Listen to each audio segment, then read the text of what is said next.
मैं पिछले साल से बीमार नहीं पड़ा, आज तक किसी डॉक्टर के पास नहीं गया, आधी गोली भी नहीं खाई मैंने, एक इंजेक्शन भी नहीं लगा। चिकनगुनिया पिछले साल भर से भारत में फैल रहा है, 70,000 मरीजों का मैं इलाज किया हूं, अभी तक मुझे चिकनगुनिया नहीं हुआ। कर्नाटक में मैंने किया, महाराष्ट्र में किया, गुजरात में, अब राजस्थान में भी किया। सब लोग मुझे यही पूछते हैं आप कौन सी दवा खाते हैं, वही हमें बता दो। मैं उनसे कहता हूं मैं दवाई नहीं खाता, लेकिन मैं आयुर्वेद के सभी नियमों का बहुत कट्टरता से पालन करता हूं। सवेरे उठने पर पानी नहीं मिला तो उतनी देर में टॉयलेट में नहीं जाता, मिलेगा पानी तभी जाऊं, और उठते ही पानी पीता हूं, मुंह भी नहीं धोता, दांत भी साफ नहीं करता, रात को दांत साफ करके सो जाता हूं। पानी कभी भी पीता हूं सिप करके पीता हूं, और ठंडा पानी बर्फ डाला हुआ कभी नहीं पीता। खाने के हमेशा 1-1.5 घंटे बाद पानी पीता हूं, कभी कभी 2 घंटे बाद भी पीता हूं। ये छोटे छोटे नियम का पालन मैं करता हूं। 18 साल से मैं स्वस्थ हूं, आप भी हो सकते हैं।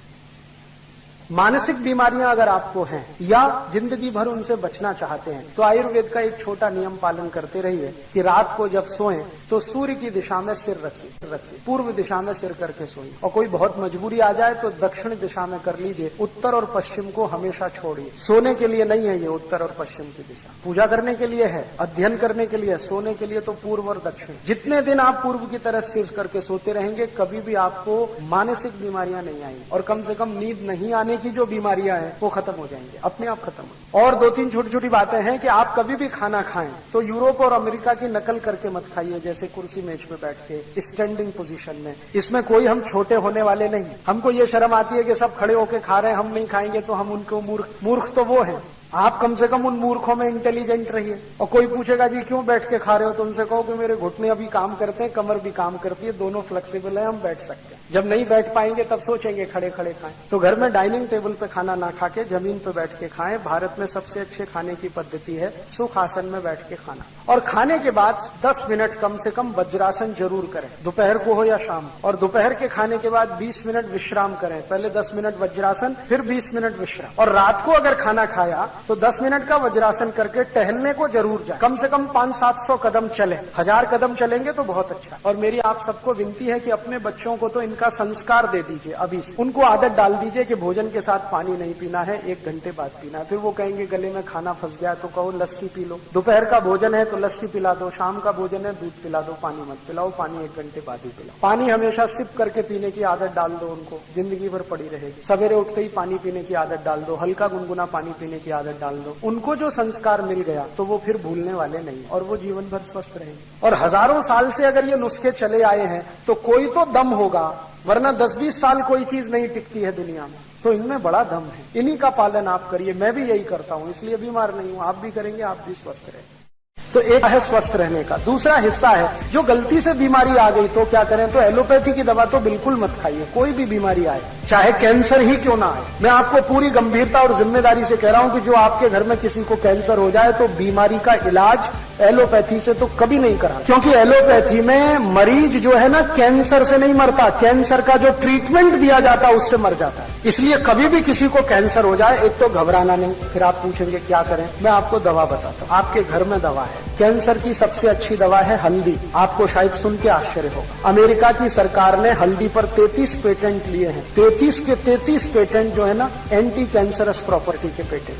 हल्दी में कैंसर को ठीक करने की सबसे ज्यादा ताकत है। लेकिन हल्दी लेना कैसे है? हल्दी 2 तरह से आती है, एक तो सूखी हल्दी है, एक तो आती है ताजा हल्दी, अदरक जैसी। वही हल्दी कैंसर की दवा है, ताजा हल्दी। ताजा हल्दी लेना, उसकी गांठ को पीसना, चटनी बनाना, चटनी बना के कपड़े में निचोड़ना तो रस निकला है, वो रस पिलाना है जो भी मरीज को कैंसर। हल्दी में क्या है? हल्दी में एंटी कैंसरस जो मेडिसिन है उसका नाम है करक्यूमिन। भगवान ने ये सबसे ज्यादा हल्दी में ही दी है, और इस करक्यूमिन के कारण ही हल्दी का रंग पीला होता है। वरना अगर ये करक्यूमिन ना हो हल्दी में तो रंग पीला नहीं होगा, वो अदरक जैसी ही रहेगी। तो ये करक्यूमिन नाम का केमिकल है जो एंटी कैंसरस है, और इसी की प्रॉपर्टीज पे अमेरिका में पेटेंट है। तो आपके घर में कोई भी कैंसर पेशेंट है तो उसको हल्दी का रस दो, सवेरे सवेरे खाली पेट दो, 2-3 चम्मच दे दो। शुद्ध अगर शहद मिलता हो तो उसमें मिला के दे दो, नहीं तो थोड़ा गुड़ मिला दो, नहीं तो खाली दे दो। और उसके साथ और एक चीज अगर दे सकें, देशी गाय का मूत्र, क्योंकि देशी गाय के मूत्र में भी वही प्रॉपर्टी है जो हल्दी है, उसमें भी गुण धर्म एक ही। तो देशी गाय का मूत्र आधा कप और हल्दी का रस 2-3 चम्मच सुबह सुबह 1 घंटे के अंतर पे जो आपने दिया, आप देखना इतना अद्भुत परिणाम आता है। कई गले के कैंसर के मरीज मैंने सिर्फ यही 2 दवा से ठीक की, पेट के कैंसर के, बहुत आसानी से ठीक। कैंसर के ठीक होने में बहुत बार आसानी है, लेकिन इसका दुष्प्रचार इतना हुआ है कि सब डर जाते हैं और घबरा जाते हैं। और डरने और घबराने के बाद होता क्या है कि तुरंत डॉक्टर के पास जाके ऑपरेशन करा लेते हैं। और सब वैज्ञानिक कहते हैं कि जो कैंसर को ऑपरेट कर दिया तो कभी ठीक होता नहीं, पेशेंट भी जाता है, पैसा भी जाता है। आयुर्वेद तो ये कहता है कि शरीर में सभी गांठ कैंसर नहीं होती। आप ध्यान रखना इस बात। हमारे शरीर के किसी हिस्से में कोई गांठ हो जाए तो तुरंत हमें शक होने लगता है कि जी कहीं कैंसर तो नहीं हो गया। डॉक्टर कई बार आपकी अज्ञानता का फायदा उठाते हैं। थोड़ी सी भी गांठ कहीं हो गई, डॉक्टर कहते हैं अरे ये तो ट्यूमर है, कैंसर हो सकता है, आप घबरा जाते हैं। तुरंत डॉक्टर कहता है इस गांठ को कटवा के निकलवा दो। अगर वो कटवा दिया तो जरूर कैंसर हो जाएगा।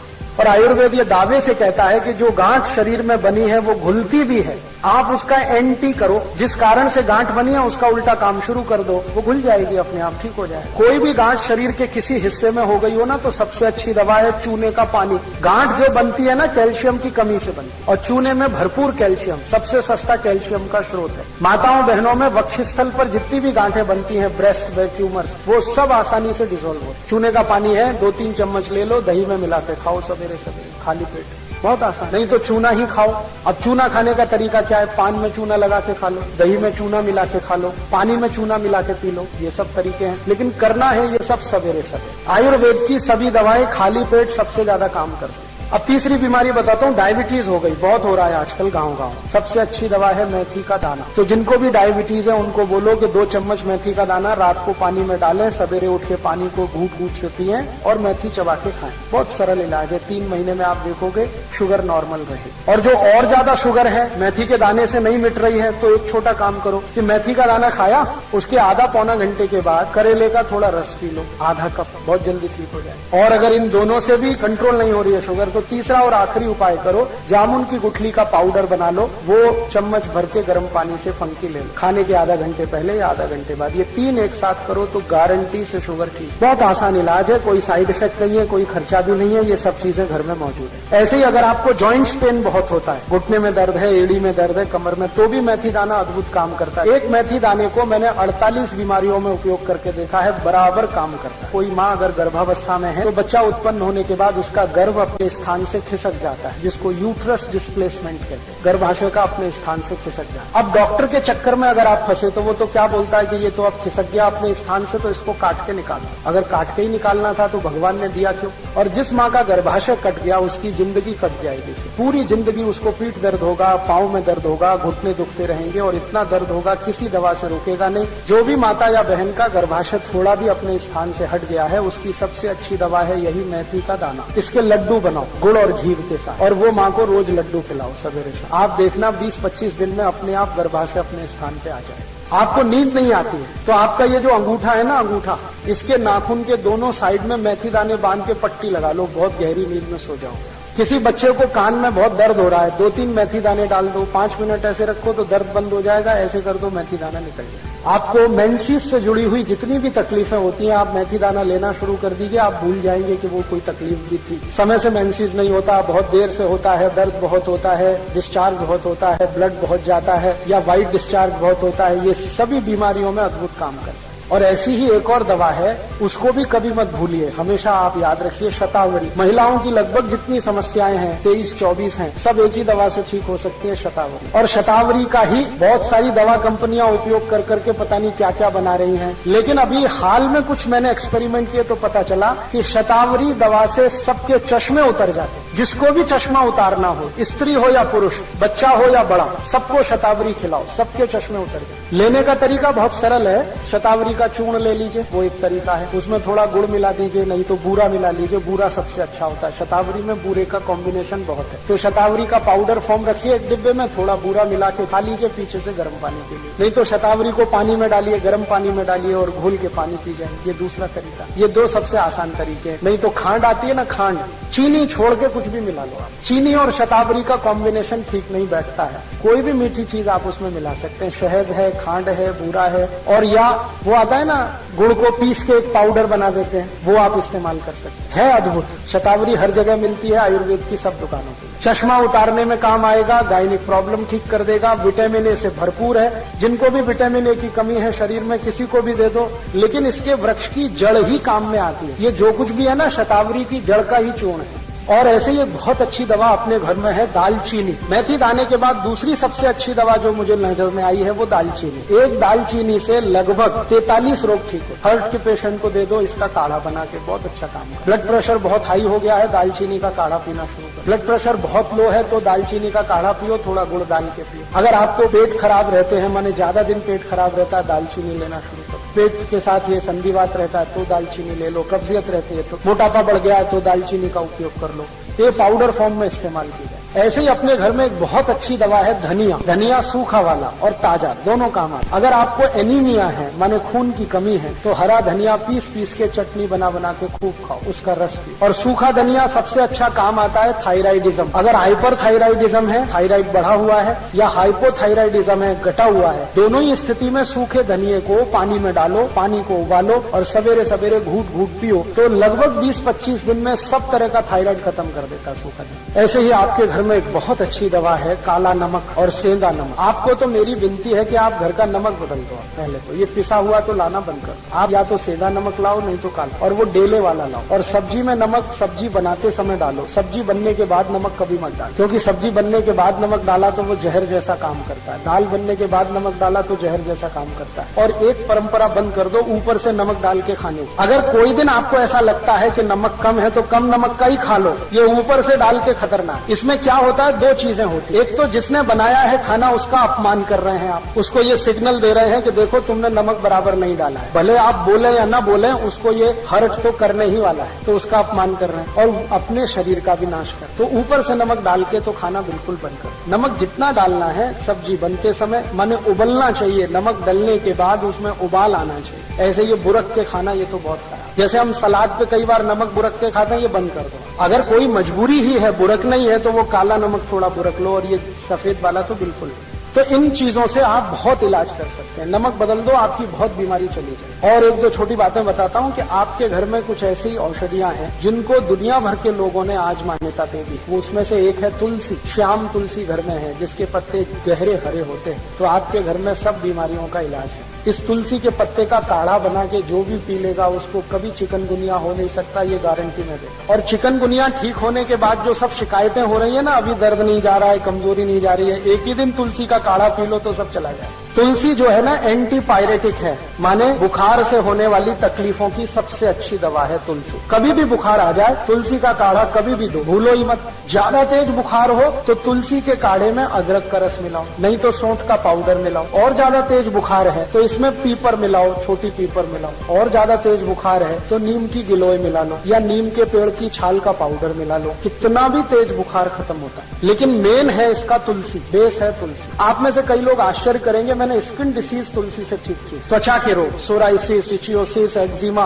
20-20 साल पुरानी बीमारियां त्वचा की तुलसी के रस से ठीक होती। और ऐसी तुलसी के जैसी ही एक बहुत अच्छी चीज है पुदीना। और इन दोनों से बराबर ही अच्छी एक चीज है एलोवेरा, ग्वारपाठा। जरूर रखो अपने घर। ग्वारपाठे का रस अद्भुत काम करता है, त्वचा की बीमारियों में काम करता है, पेट साफ करने में काम आता है। कान में कितना भयंकर दर्द हो, ग्वारपाठे का रस थोड़ा गर्म करके एक ही बूंद टपकाओ, 3 सेकंड में दर्द खत्म कर दे, विदिन 3 सेकंड। इंजेक्शन से भी तेज गति से काम करता है। किसी स्त्री और पुरुष को नपुंसकता की शिकायत हो, ग्वारपाठा बिल्कुल ठीक कर देता, कंप्लीट क्योर कर। शरीर को ताकत बढ़ानी हो, बहुत कमजोरी लग रही हो तो ग्वारपाठा अद्भुत काम करता है। बाल बहुत झड़ते हो, गुच्छे के मनुष्य गुच्छे निकलते हो, ग्वारपाठे का रस बाल में लगाओ, जैसे तेल लगाते हैं, 1 घंटे के बाद धो लो तो बाल झड़ना बंद करा देता है। बाल ज्यादा काले रखने हैं तो ग्वारपाठा सप्ताह में 1 दिन लगाते ही रहो रस के रूप में। आंखों की रोशनी बढ़ानी हो तो ग्वारपाठे को इस्तेमाल कर सकते हैं, पीने के रूप में ले सकते हैं। बच्चों को फोड़े फुंसियां बहुत होती है, 1-1 चम्मच ग्वारपाठे का रस 3-4 दिन पिला दो तो सब फोड़े फुंसियां होना बंद। गर्मियों में घमौरियां बहुत हो जाती हैं तो ग्वारपाठे का इस्तेमाल कर सकते हैं। मनुष्यों में, पुरुषों को एक बहुत खराब बीमारी होती है, उसको बार्बर स्टिचिंग कहते हैं। दाढ़ी बनाओ ना, उसके बाद लाल लाल फुंसियां हो जाती हैं, उनको बोलो कि ग्वारपाठे का रस लगा के फिर शेविंग करें तो कभी ये तकलीफ नहीं आती। एक दिन मैंने ये सब गिना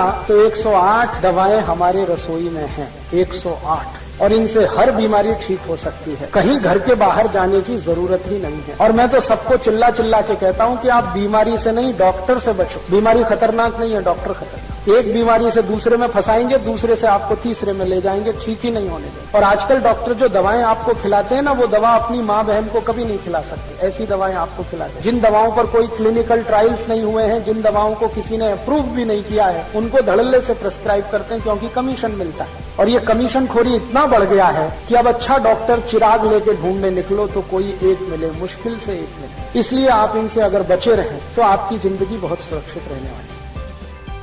जितने को कोलेस्ट्रॉल डिपॉजिट है, ट्राइग्लिसराइड का प्रॉब्लम है, हार्ट अटैक आने का चांस है या कार्डियक अरेस्ट हो चुका है, दोबारा उसको रोकना है, सबसे अच्छा है लौकी का रस। 1 कप लौकी का रस अगर थोड़ा पुदीना, थोड़ा धनिया का पत्ता का रस मिला के पीते रहो सवेरे सवेरे, 3 महीने के बाद कोई ब्लॉकेज नहीं रहेगा, सब रिवर्स हो जाता है। और वो डीन ओर्निश वहां अमेरिका में यही पिला। तो डॉक्टर के पास तो अंत में एक ही शब्द है, गारंटी कुछ नहीं है, लेकिन लौकी के पास गारंटी है, दूधी के पास गारंटी है। जो रोज आधा गिलास दूधी का रस आप पीते रहो तो गारंटी है कि आप हार्ट अटैक से तो नहीं मरोगे, कार्डियक अरेस्ट तो नहीं होगा, आपको ब्रेन स्ट्रोक तो नहीं आएगा, पैरालिसिस तो नहीं ही होगा, डायबिटीज से आप नहीं मरेंगे। लौकी के पास गारंटी है। माने कुछ ऐसे केमिकल्स हैं उसमें जो अद्भुत काम करते हैं, उसमें सबसे ज्यादा बीटा कैरोटीन है, और यही सब इन काम के लिए जरूरी है, हार्ट अटैक से बचाने के लिए। और बाकी कच्ची लौकी खाएं तो बहुत अच्छा होता है, सलाद में लौकी खाएं तो और भी अच्छा, लौकी के साथ तुरई काट के खाएं, टिंडा काट के खाएं, कच्चा कच्चा तो और भी काम करे। लौकी की बेल घर में रखो, बहुत अच्छा है। करेले की बेल लगा के रखो, वो भी बहुत अच्छा है। लौकी करेला तो सब घर में हो। करेला जब ज्यादा आता है ना, सस्ता मिलता है, 10-20 किलो खरीद के रखो, छोटे छोटे टुकड़ों में काट लो और सुखा लो, सूखने के बाद पाउडर बना लो, बस वो हमेशा रखो। कई बीमारियों में काम आता है, रक्त शोधन करना जिन भी बीमारियों में आवश्यक होता है, सब में करेला काम आता है। मिक्स्ड वेजिटेबल कभी नहीं बना, मिक्स्ड फ्रूट्स कभी नहीं खाना, फ्रूट क्रीम कभी नहीं बना। सलाद अगर खाना है तो कोई एक चीज का बनाओ, या तो खीरा या तो ककड़ी,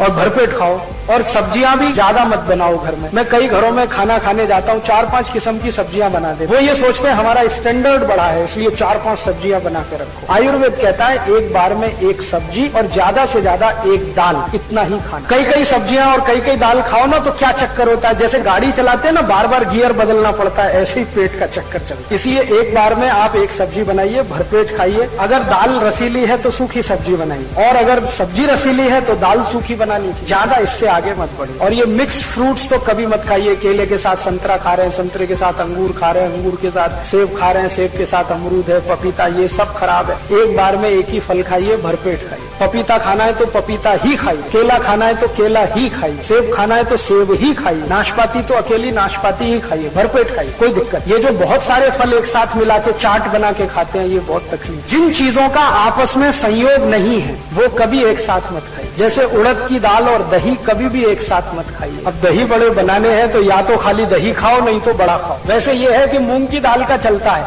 लेकिन मूंग की दाल में दही गर्म करके डालो, बिना गर्म किया हुआ दही मूंग की दाल के बड़े में भी नहीं चलेगा। तो ऐसी चीजें जिनके कॉम्बिनेशन नहीं है, दूध और दही एक साथ मत खाओ। खीर खाई है तो दही मत खाओ, दही खाया तो खीर मत खाओ, रायता खाया है तो खीर मत खाओ, खीर खाई तो रायता मत खाओ। इसी तरह से शहद और घी कभी भी साथ में नहीं खाना, नहीं तो बहुत मुश्किल आ जाए। जैसे कई दालें एक साथ मिला के खाना आजकल आ गया, होटलों में बहुत चलता है। मूंग की दाल भी है, उड़द की दाल भी है, तुअर की दाल भी है, चने की दाल भी है, मोठ की दाल भी है, सब मिला के तैयार किया। ये तो बहुत ही खराब। एक बार में एक ही दाल, मूंग की है तो मूंग की, मूठ की है तो मूठ की, अरहर की तो अरहर की, उड़द की तो उड़द की। उतारा हुआ छिलका दाल खाओ तो कुछ मतलब नहीं, क्योंकि दाल जो है ना हाईली फाइबरस मटेरियल है, जिसमें फाइबर बहुत होते हैं, और छिलका उतारते ही फाइबर गया। तो दाल तो फाइबर के लिए खाई जाती है और प्रोटीन के लिए खाई जाती है। सबसे ज्यादा प्रोटीन छिलके में है, फाइबर भी छिलके में, वो ही उतार दिया तो बेकार। और एक दो छोटी बातें बताता हूँ कि घर में तेल लाना हो तो कभी भी रिफाइंड मत लाइए। अगर तेल का रिफाइनिंग किसी फैक्ट्री में जाके आप देख लो, 23-24 केमिकल उसमें डाले जाते हैं, उनकी लिस्ट बना लो, और केमिस्ट्री की जो डिक्शनरी है उनमें उनकी पढ़ लो डेफिनेशन, आपका माथा घूम जाएगा कि आप खा क्या रहे तेल के नाम। और आज के बहुत सारे डॉक्टर और वैज्ञानिकों ने यह सिद्ध कर दिया है कि 50% से ज्यादा बीमारियां रिफाइंड तेल खाने से। प्योर तेल खाइए, रिफाइंड मत खाइए। और घी खाना हो तो सिर्फ गाय का ही खाइए, भैंस का नहीं, क्योंकि भैंस का घी खाने से शरीर में कोलेस्ट्रॉल बहुत ज्यादा बढ़ता है, और कोलेस्ट्रॉल ही है जो हार्ट अटैक लाता है। शरीर में 2 तरह का कोलेस्ट्रॉल है, एक अच्छा अच्छा और एक खराब। एक होता है HDL हाई डेंसिटी वाला, और एक होता है VLDL वेरी लो डेंसिटी, और एक होता है LDL लो डेंसिटी। ये VLDL और LDL खतरनाक है, ये भैंस के दूध और घी से बढ़ता है, और HDL गाय के दूध और गाय के घी से बढ़ता है। जिनको HDL अच्छा रहेगा उनको कोई तकलीफ नहीं, तो इसलिए दूध भी गाय का और घी भी गाय। और गाय में देशी गाय का, जर्सी का नहीं। जर्सी गाय नहीं है, वो गाय जैसा दिखने वाला एक प्राणी है, गाय नहीं है। गाय का एक भी गुण उसमें नहीं। तो ये छोटी छोटी बातें मैंने आपसे कही, आपको अच्छी लगी तो आज से पालन करिए।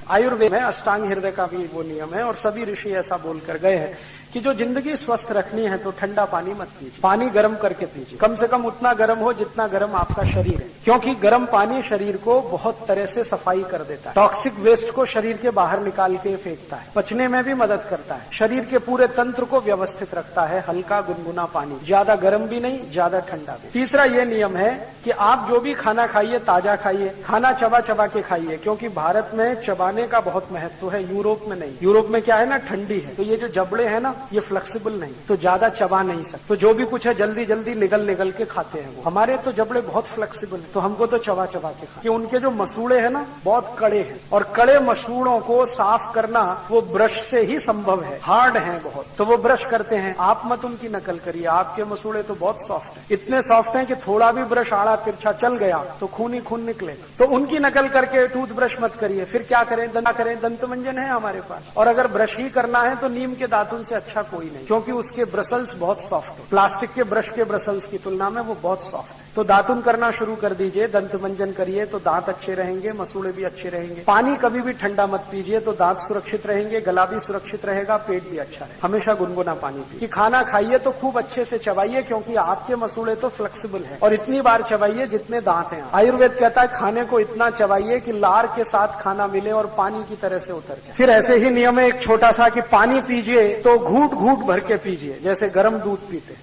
तो आप बहुत सारी बीमारियां इसी से ठीक कर सकते हैं। और आप आज से ये शुरू करिए सिप करके पानी पीना, तीसरे दिन से आपको रिजल्ट मिलेगा। जिनको भी एड़ियों में दर्द है ना 3 दिन में गायब हो जाए, अगर घुटने में दर्द है ना 6-7 दिन में ठीक हो जाए, कोई भी जॉइंट्स पेन है 12-13 दिन में चला जाए। कितनी भी भयंकर संधिवात हो, सिप करके पानी पीजिए, और एक सिप में उतना ही पानी लीजिए 1 चम्मच के बराबर, उसको थोड़ी देर मुंह में घुमाइए फिर पीजिए। अगर आपका वजन बहुत बढ़ गया है तो महीने 1.5 महीने में ही 5-6 किलो कम हो जाएगा अपने आप, बिना कोई दवा खाए। सिप करके पानी पीजिए, तो घूट घूट भर के पीजिए, जैसे गर्म दूध पीते वैसे पानी पीजिए, सिप करके पानी पीजिए, ताकि ज्यादा लार शरीर में जाए। लार जो है ना वात पित्त कफ तीनों को संतुलित रखती, तो घूट घूट पानी पियेंगे तो बहुत लार जाएगी, गट गट पियेंगे तो बहुत थोड़ी सी जाएगी। एक स्वस्थ मनुष्य को जिंदगी भर स्वस्थ रहना हो तो हर दिन 4.5 से 5 लीटर लार की आवश्यकता है, वो सिप करके ही संभव है। चिड़िया होती है ना, चिड़िया कैसे पानी पीती है, एक चोंच में 1 ड्रॉप उठाएगी, फिर पिएगी, फिर थोड़ी देर रुकेगी, फिर दूसरी ड्रॉप, फिर पिएगी, फिर रुकेगी। चिड़िया को ना संधिवात होता है, ना जॉइंट्स पेन होता है, ना डायबिटीज होता है, ना कैंसर होता है, ना हाइपरटेंशन होता है, ना माइग्रेन होता है, कुछ नहीं होता, वो स्वस्थ है, मस्त है। हमको ये सब क्यों होता है? जिस भगवान ने चिड़िया बनाई है उसी ने हमको भी बनाया, जो आत्मा उसमें है वही आत्मा हम में है, जो ऑर्गन्स हमारे हैं वही ऑर्गन्स उसके हैं, बस वो खाने पीने का ध्यान रखती है। चिड़िया कभी रात को नहीं खाती, मनुष्य रात के 12-12 बजे भी खाता है। चिड़िया कभी भी खाने के साथ पानी नहीं पीती, सवेरे खाना खाएगी, दोपहर को पानी पिए, पानी के साथ कभी खाना नहीं खाती। आयुर्वेद में ये सूत्र है, भोजनांते विषम वारी, माने भोजन के अंत में पानी पिया तो विष पी लिया।